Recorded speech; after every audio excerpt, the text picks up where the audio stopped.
Wir präsentieren La Santur in der Ausstellungsreihe Gegenwärtig, die unterschrieben ist mit dem Untertitel Zeitgenössische Künstlerinnen und Künstler begegnen Felix Nussbaum und laden also dazu ein, in diesem Kontext, also in dieser Reihe, diesem Künstler zu begegnen und in sein Leben und Werk einzutauchen.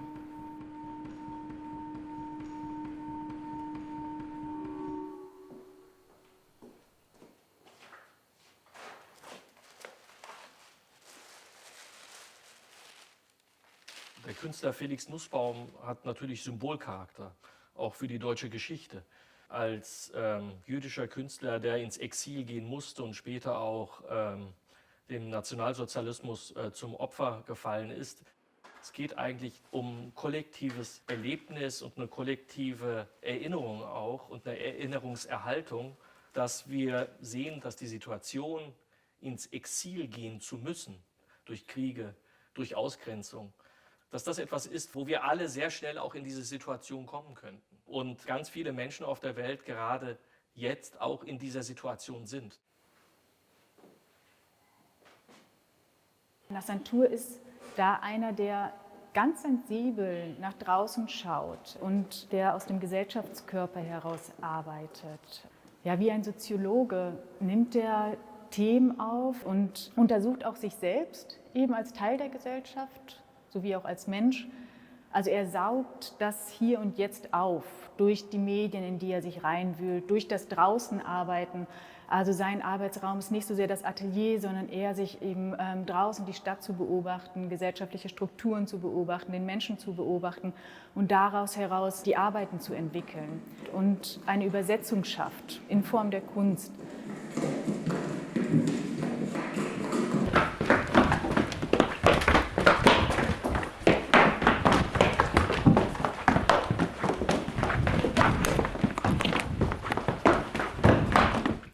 Anfangsarbeit ist die sehr laute und aggressive Videoinstallation Run.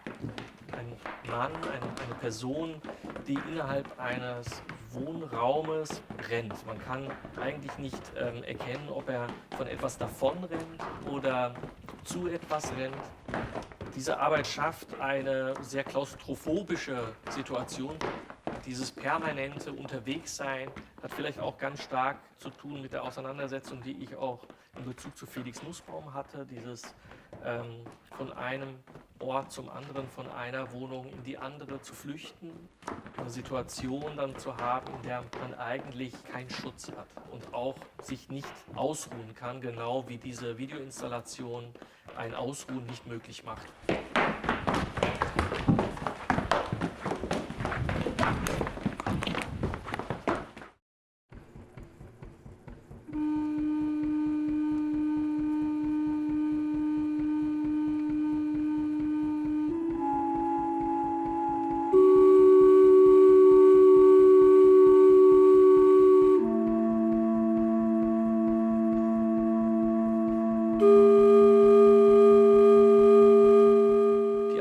Deutschland, die beinhaltet eine Drehorgel, eine klassische Drehorgel, die mitten im Raum positioniert ist.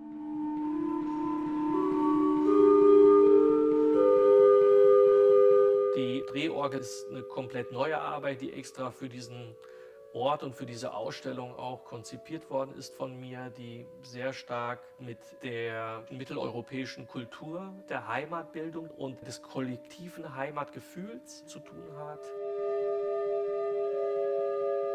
Was man hört, ist die deutsche Nationalhymne, die unglaublich langsam abgespielt wird und dadurch natürlich auch eine Abstraktion bekommt und es fast eine Sezierung eines Musikstückes ist.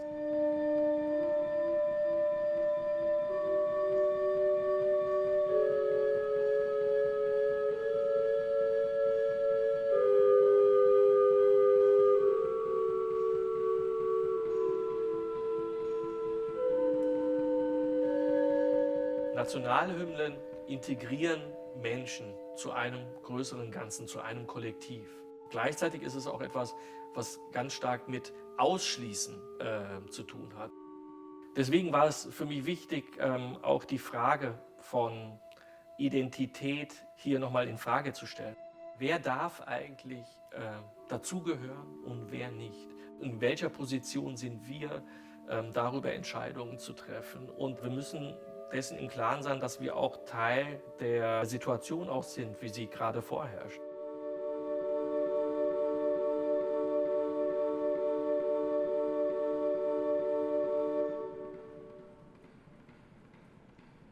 Agony, das ist eine fotografische Arbeit, deren Ursprung eigentlich skulpturale Arbeiten von mir sind.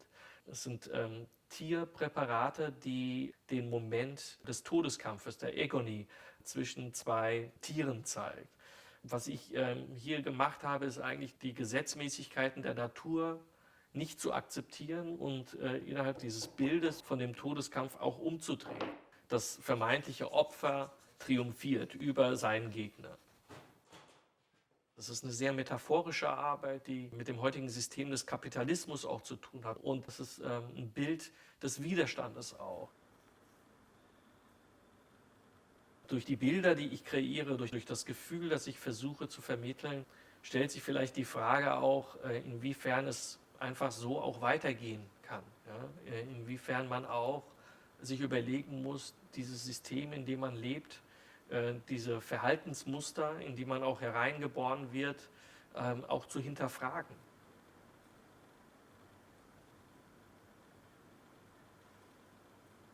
Mir war es auch wichtig, die Verbindung zu dem Museum noch stärker herzustellen, indem ich eine Arbeit wirklich integriert habe in den Sammlungsbestand von Felix Nussbaum, also sprich zwischen die Gemälde installiert habe, und das ist In My Pants.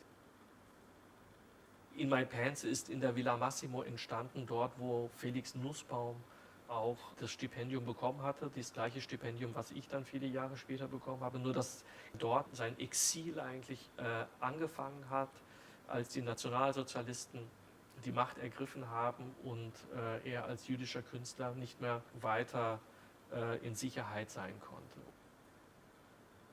Für mich war das ein unglaublicher Bezugspunkt auf einmal, der zufällig zustande gekommen ist und wo ich dann auch die Entscheidung getroffen habe, genau diese Arbeit zwischen die Porträts von Felix Nussbaum hängen zu wollen und nicht in dem Projektraum zu präsentieren.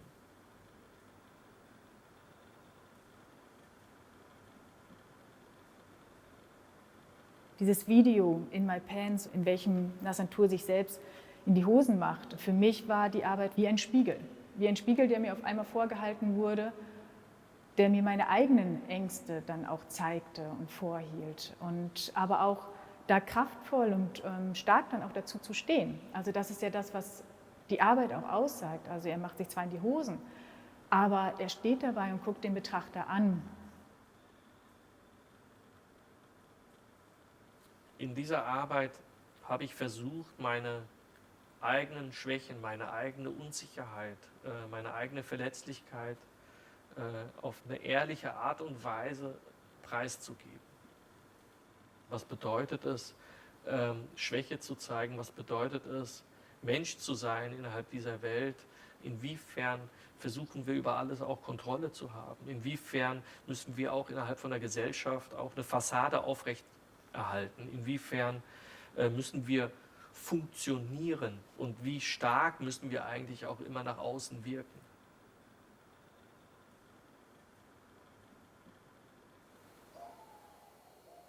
Für mich stellt sich natürlich auch die Frage, inwiefern ich auch mit Ausstellungen Menschen erreichen kann und inwiefern auch eine Kommunikation außerhalb vielleicht den Museumsräumen, den geschützten Räumen auch passieren kann innerhalb von der Stadt. Deswegen war es für mich wichtig, eine Arbeit zu realisieren, die ich zusammen mit Osnabrückern entstehen lassen wollte. Und es wird eine Fotografieserie, in der ich Menschen, die zurzeit im Exil sind, ja, im Exil leben und auch nicht freiwillig sozusagen in diesen Räumen sind, denen ihre Ausblicke raus aus dem Fenster ins Öffentliche zu porträtieren. Also Nassan möchte nicht nur einfach in die Wohnung gehen und dieses Foto schießen, sondern ihm geht es vor allen Dingen darum, eigentlich einen Kontakt aufzubauen, ins Gespräch zu gehen. Ganz viele Prozesse werden angestoßen, vor allen Dingen der Öffnung und des Miteinanders, des Aufeinander-Zugehens und voneinander zu hören, sich zu sehen, also sich wirklich auch Aufmerksamkeit zu schenken. Die Ausstellung ist ein Gefühl der Unsicherheit, die ich auch als Künstler immer wieder mit mir bringe und mit mir auch ringe, in welcher Form ich für die Gesellschaft eine Relevanz habe. Und diese Frage auch möchte ich weitergeben an die Besucher, auch darüber nachzudenken, welche Rolle sie eigentlich auch innerhalb von der Gesellschaft einnehmen möchten.